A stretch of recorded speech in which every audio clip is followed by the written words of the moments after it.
আমি আপনাকে চ্যালেঞ্জ করলাম কোন এই আপনাদের মধ্যে কারা আছে, এই আপনাদের মধ্যে কারা আছে?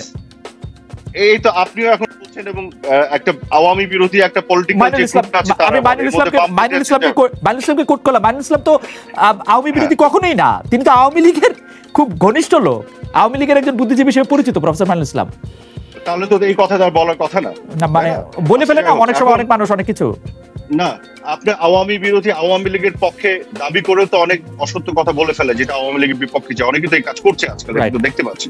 কাজে তথ্যের উপরে কথা বলতে হবে। কে কে কি বলেছেন I don't care about that. আমার কথা হচ্ছে তথ্যটা কি, গবেষণাটা কি, সমীক্ষাটা কি। আপনি এটা ইন্টারপ্রেট করছেন, আপনি কোথায় পেয়েছেন যে ভারতের চাপ এটা চেঞ্জ করেছে? এটা তো আপনার ইন্টারপ্রিটেশন, এটা তো আপনার ইন্টারপ্রিটেশন। কেন চেঞ্জ করলো? আমি তো দাবি করছি, আমি তো সেটাই বললাম, সমীক্ষায় যেটা এসেছে সমীক্ষা আসে নাই, একটা সমীক্ষা তো আসে নাই। শোনা যাচ্ছে পায়রারে, আরাফাত ভাই আমি আপনাকে চ্যালেঞ্জ করতে পারি, একটা সমীক্ষাতেও শোনা যাচ্ছে পায়রাকে বেশি পয়েন্ট দেওয়া হয় না, একটিতেও না। প্রত্যেকটা একটিতেও না। শেষ যতগুলি সমীক্ষা হয়েছে সব শেষ, আজকে সমীক্ষা হবে পরিবেশগত, পরিবেশগত, অর্থনৈতিক, পরিবেশগত, অর্থনৈতিক সমস্ত পয়েন্ট অফ ভিউ থেকে পায়রা is the best possible option for us, that's why we went for পায়রা। এবং সেখানে আমরা আপনি কি করেছি, আমরা তো ভারতে ইনভেস্টমেন্ট নেইনি, আমরা সেখানে জাপানে ইনভেস্টমেন্ট নিয়েছি। তাহলে আপনি শোনেন, একটা কথাকে পেঁচিয়ে পুছে বিভিন্ন ভাবে ইন্টারপ্রেট করে ফেলা যায়, কিন্তু সত্য কিন্তু সত্যই। আপনি তো কাজে আপনি পাকিস্তানের হাই কমিশনের নিয়োগ দেন 2 বছর ভারতকে খুশি করার জন্য, এটা তো আপনার ইন্টারপ্রিটেশন। পাকিস্তানের সাথে তো আমার যুদ্ধাপরাধের বিচার নিয়ে আমার ঝগড়া ছিল, ভারতের সাথে আমার কি এখানে? এটা তো আমার নিজস্ব ঝগড়া। এখন আপনি যদি এভাবে ইন্টারপ্রেট করেন তাহলে তো আমার কিছু বলার নাই। আর সবচেয়ে বড় কথা হচ্ছে আপনি ভারত বাংলাদেশ রিলেশনশিপ নিয়ে ট্রানজিট কানেক্টিভিটি ইস্যু আনবেন, আপনি বিভিন্ন ধরনের এই চুক্তির ইস্যুগুলি আনবেন যেগুলো হাইলি একাডেমিক ইস্যু, এবং আপনি আমার কাছে এক্সপেক্ট করেন মেঠো বক্তৃতা দিব, তাহলে তো আমি এটা এই তর্ক কখনো শেষ হবে না খালেদ। আমি ভেরি অনেস্ট উইথ ইউ, কারণ আপনি জিজ্ঞেস করছেন এটা এক, শোনেন কানেক্টিভিটিতে ট্রানজিটে আমাদের কি লাভ, এক সহজ প্রশ্ন, কিন্তু এটা উত্তরটা সহজ না। আপনি ওই টাইমটা আমাকে দিবেন না uninterrupted, I can give you the answer. আমি আপনাকে আনসার দিয়ে দেখাই দিতে পারবো, চোখে আঙুল দিয়ে অঙ্ক করে দেখাই দিতে পারবো আমাদের কি কি লাভ। অবশ্যই ভারতেরও লাভ আছে, চায়নারও লাভ থাকবে, নেপাল ভুটানেরও লাভ আছে, সবারই লাভ আছে এখানে। আমি যেটা বলছি যাচ্ছি এটা জিরো সাম গেম না, এটা মিউচুয়াল বেনিফিট সবার আছে। ভারতের লাভ না এটা বলছি না, আমরা এক পক্ষ পাখি আনছি না, কিন্তু সবার লাভ আছে। আজকে ব্রেক্সিট করার পরে আপনি দেখেন, ব্রেক্সিট থেকে বেরোয় এসে ইউকের অবস্থাটা আপনি দেখেন কোথায় যাবে। কিন্তু ব্রেক্সিটটা থাকলে, সবার কানেক্টিভিটির মধ্যে থাকলে, যারা ইকোনমিক্স বোঝে, আজকে বরিস জনসনরা, ট্রাম্পরা কি করছে, আজকে মানুষকে ডিভাইসিভ করছে, বিভক্ত করছে। আজকে আমরা সবার সাথে সম্পর্ক একরকম, ভারতের সাথে আমাদের সম্পর্ক আরেক রকম, মানে বেশি ক্লোজ। এত বেশি ক্লোজ কেন? কিভাবে আমরা ওর থেকে তিস্তা পাই না, ও সীমান্তে মানুষ মারে, ও হচ্ছে আমাদেরকে বাণিজ্য অসমতা থাকে, তাহলে এটা কিরকম কথা? মানে কেন বাংলাদেশের কথা? এটা হচ্ছে চায়ের টেবিলের কথা, এটা হচ্ছে এই ধরনের সস্তা কথা। ঠিক আছে, আপনি আমাকে বললেন কিরকম কথা, তাহলে আপনি বলেন ভারতের সাথে এত সখ্যতা, তাহলে চায়নার সাথে আমাদের বাণিজ্য ঘাটতি বেশি কেন ভারতের চেয়ে? এটা বলেন। চায়নার সাথে বাংলাদেশের এক্সাম্পল দিয়ে দিলেন, হ্যাঁ চায়নার সাথে বাংলাদেশের ভারতের চেয়ে বেশি কেন? তাহলে এটা কিরকম কথা? ভারতের সাথে এত ভালো সম্পর্ক আপনার কথা অনুযায়ী, তাহলে বাণিজ্য ঘাটতি চায়নার সাথে বাংলাদেশের বেশি ভারতের চাইতে? এটা বলেন। মানে বাণিজ্য ঘাটতি বেশি কারণ বাংলাদেশ চায়নার থেকে বেশি জিনিস আমদানি করে, বেশি জিনিস রপ্তানি করে, সুতা কিনে, সেই জন্য বেশি। সুতা একটা বাল্ক জিনিস। আচ্ছা, তাহলে চায়নার ক্ষেত্রে আপনার অ্যানসারটা আছে, আর ভারতের ক্ষেত্রে শুধু প্রশ্নটা আছে, অ্যানসারটা নাই।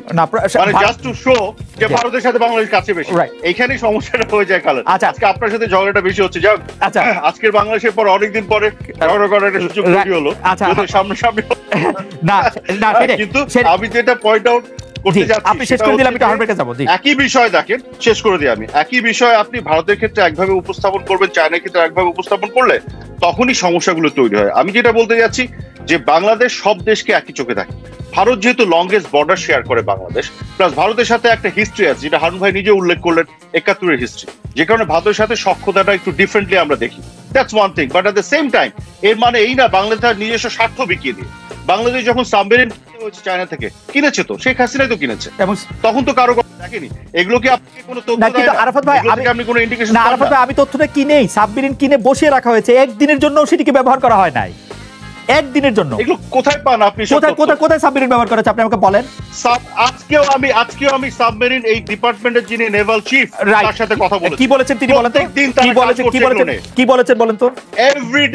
Everyday they are working on this. আপনি কি ভাবছেন এটা ফেলে রেখে দিয়েছে সাবমেরিন?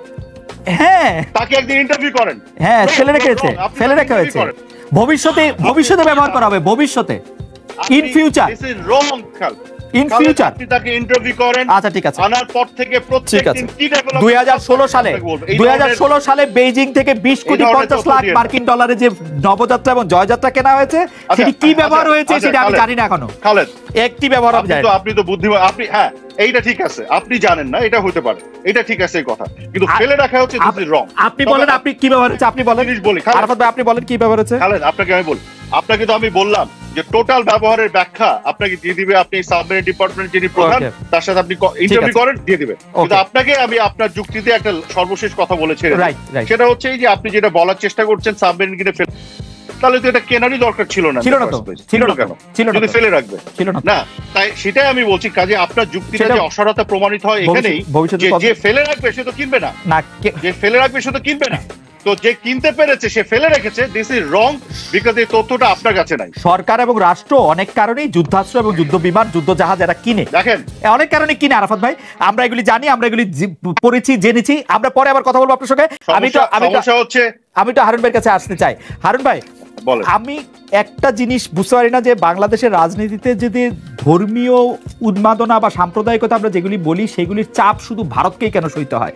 যেমন বাবরি মসজিদ বানাচ্ছে ভারত, বা এনসিএ করছে ভারত, সেইটার চাপটার ক্ষেত্রে ভারতকে এটি কথা শুনতে হয়, এবং পাশাপাশি আমাদের দেশে যারা সংখ্যালঘু আছেন তাদের ক্ষেত্রেও আসলে সেটি বারবার শুনতে হয়। এবং আমরা অনেকবারই দেখেছি অনেক মানে প্রভোকেটিভ কথা, যেখানে আসলে তারা বিভিন্ন সময় বিপদে পড়েছেন, এবং বেশিরভাগ ক্ষেত্রে এই ধরনের কথা আপনাদের কাছ থেকে বেশি আসে। যেমন আমি আমার নির্বাচন কভার করার অধিকার থেকে, মানে অভিজ্ঞতা থেকে বলি, 2001 সালে নির্বাচনে, 2008 সালের নির্বাচনে আমি অসংখ্য জায়গায় শুনেছি যে আওয়ামী লীগকে ভোট দিলে দেশ হিন্দু রাষ্ট্রে পরিণত হবে, ঘরে ঘরে শাখা বাজবে, মেয়েদেরকে সিঁদুর পড়তে হবে, সেগুলি জনসভায় বলা হয়েছে। মানে আমি উপস্থিত ছিলাম, এরকম জনসভায় বলা হয়েছে।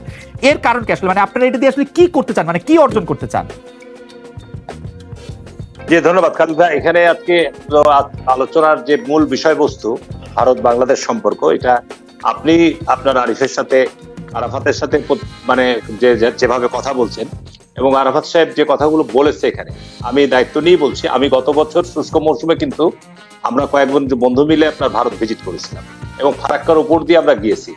এবং উনি যেটা বলেছেন চ্যালেঞ্জ, আমি আপনার সাথে চ্যালেঞ্জ নিয়ে বলছি যে 96 সালে এই 30 বছর মেয়াদী গঙ্গা চুক্তি হওয়ার পর যে সমস্ত ক্লজগুলো রয়েছে, আপনি বলেন প্রতি বছর যৌথ নদী কমিশনের মিটিং হয়, প্রতিদিন পানি মাপা হয়, এবং বাংলাদেশের যে হিস্সা, আমি যে আপনাকে চ্যালেঞ্জ দিয়ে বলছি, এটা আপনি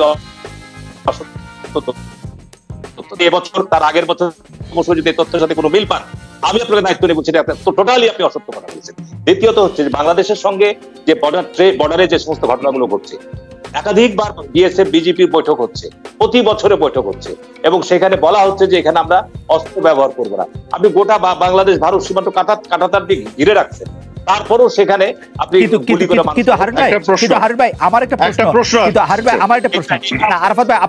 আমার প্রশ্নটা হচ্ছে, হারুন ভাই, এইটা কি শুধু আওয়ামী লীগের আমলেই কি এই বর্ডার কিলিংটা হয়?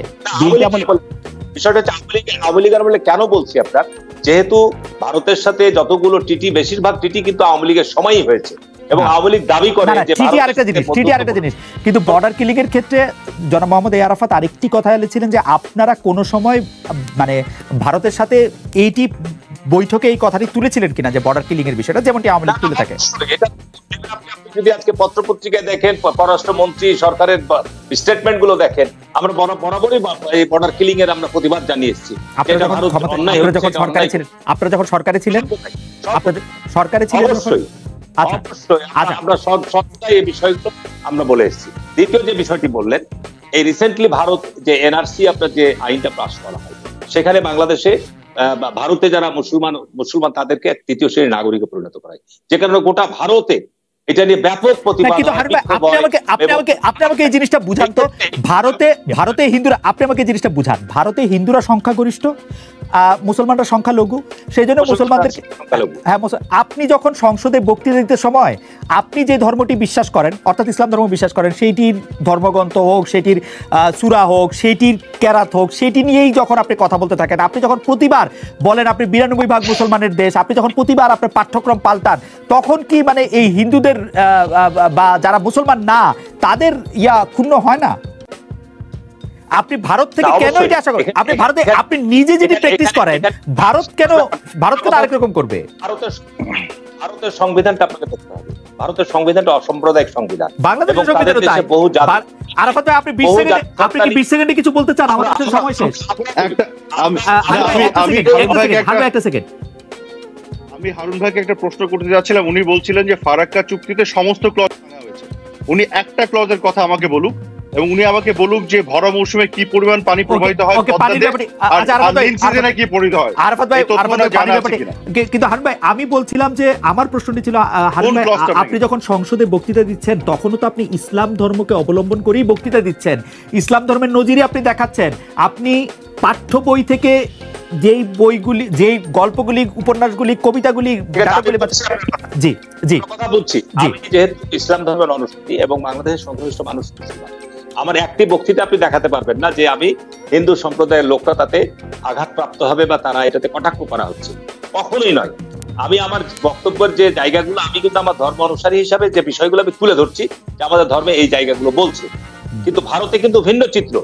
ভারতের যে অবস্থানে দাঁড়িয়েছে এটা কিন্তু কংগ্রেস শাসন আমলে ছিল না, মোদী শাসন আমলে কিন্তু এইটি ভারতে একটা প্রকট আকার ধারণ করেছে। সেইখানে মুসলমানদের উপর আপনার সেখানে হিন্দুত্ববাদী কায়েম করার জন্য তারা এই পদ্ধতি প্রক্রিয়া অবলম্বন করেছে, যেটা গোটা ভারতে সমস্ত রাজনৈতিক দল কিন্তু এটার প্রতিবাদ করেছে। কংগ্রেস থেকে শুরু করে প্রত্যেকটি রাজ্যের যে সমস্ত দলগুলো রয়েছে তারা এই এনআরসির বিরুদ্ধে কিন্তু প্রতিবাদ করেছে এবং এটাকে প্রত্যাহার করে নিতে বলেছে। বিষয়টি এখানে যে এখানে আপনি যেটা বলছেন যে আমি আমার ধর্মাবলম্বীর কথা যখন পার্লামেন্টে বলছি, আমার এই কথাগুলোতে কিন্তু কখনোই হিন্দু সম্প্রদায়ের লোকরা আঘাতপ্রাপ্ত হচ্ছে না। কিন্তু ভারতের সরকার যে পদক্ষেপগুলো গ্রহণ করছে সেই ক্ষেত্রে কিন্তু ওখানে মুসলিম সম্প্রদায়ের লোকরা, সংখ্যালঘু মুসলিমরা আঘাতপ্রাপ্ত হচ্ছে, ক্ষতিগ্রস্ত হচ্ছে, যে কারণে এই প্রশ্নটা আসছে। এবং আপনি নিশ্চয়ই জানেন যে বাংলাদেশে আমি বর্ডার এলাকা, আমাকে বর্ডারের বিডিআর ডিজি, বিডিআর আমার এখানকার কমান্ডিং অফিসাররা ফোন করেছে যে স্যার আপনার বর্ডারে এখানে আমরা এখন একটু সিকিউরিটি জোরদার করেছি, বর্ডার এলাকায় লোকজনগুলো যেন আপনার বর্ডারের নোম্যান্স ল্যান্ডের কাছাকাছি না যায়। এই বিষয়গুলো কিন্তু বর্ডার, এই ঘটনাগুলো আমার মনে হয় হারুন ভাই, আপনার বক্তব্য পরিষ্কার। আপনি কি এই যে গঙ্গার পানি চুক্তি, ফারাক্কা চুক্তি সম্পর্কে আপনি একটু বলবেন কিনা? আরাফাত ভাই একটি প্রশ্ন আপনাকে করেছিলেন, আমরা শেষ করে দিতে হবে আর কি আমাদের। উনি যে কথা বলেছে গঙ্গা চুক্তি, যেটা কাগজে 1993 সালে হয়েছে, শুষ্ক মৌসুমে আমাদের বাংলাদেশে কথা বলে। আমি তো আপনাকে বলছি শুষ্ক মৌসুমে কত কিউসেক পানি থাকার কথা, আমি কি সেই কত ওই কিউসেক পানি শুষ্ক মৌসুমে পেয়েছি, পাচ্ছি? বাংলাদেশ সরকারের জায়গা থেকে আপনি আমাকে বলেন, আমি আপনাকে চ্যালেঞ্জ করছি, আমি বলছি কেন আপনি এই বছরে গঙ্গায় আপনার মার্চ এপ্রিল মাসে আমি যে পানি পেয়েছি তার অর্ধেকের চাইতে কম। আমার যে পাওয়ার চুক্তি অনুযায়ী যে পাওয়ার কথা ছিল, কি পরিমাণ পাওয়ার কথা, কি পরিমাণ পাওয়ার কথা, আর কি পরিমাণ পেয়েছেন শুনেন। আপনি বলতে তার জায়গা থেকে আপনি কি বলছেন যে যদি হারুন ভাই আপনি কি বলছেন যে চুক্তিতে আছে হচ্ছে 100 পাওয়ার কথা, সেই জায়গায় কি 50 পাচ্ছে বাংলাদেশ? মানে আপনি কি এরকম কথা বলতে পারছেন অর্ধেকের জন্য? আচ্ছা বলছে কি যে ফারাক্কা পয়েন্টে পানির প্রবাহ কমে গেছে, এখানে ভারত বৃহত্তর রাষ্ট্র হিসাবে তার স্বার্থ সে নিয়ে যাবে, চুক্তির মধ্যে যে সমস্ত বিষয়গুলো থাকবে সেগুলো ভারত যখন বাংলাদেশের স্বার্থ আসবে সেটা উপেক্ষা করবে, এই জায়গা থেকে আমাদের বেরিয়ে আসবে। হারুন ভাই, পাকিস্তান এবং চীন সম্পর্কে, পাকিস্তান এবং চীনের সাথে সম্পর্ক কি হচ্ছে সেটি এক লাইনে বলেন।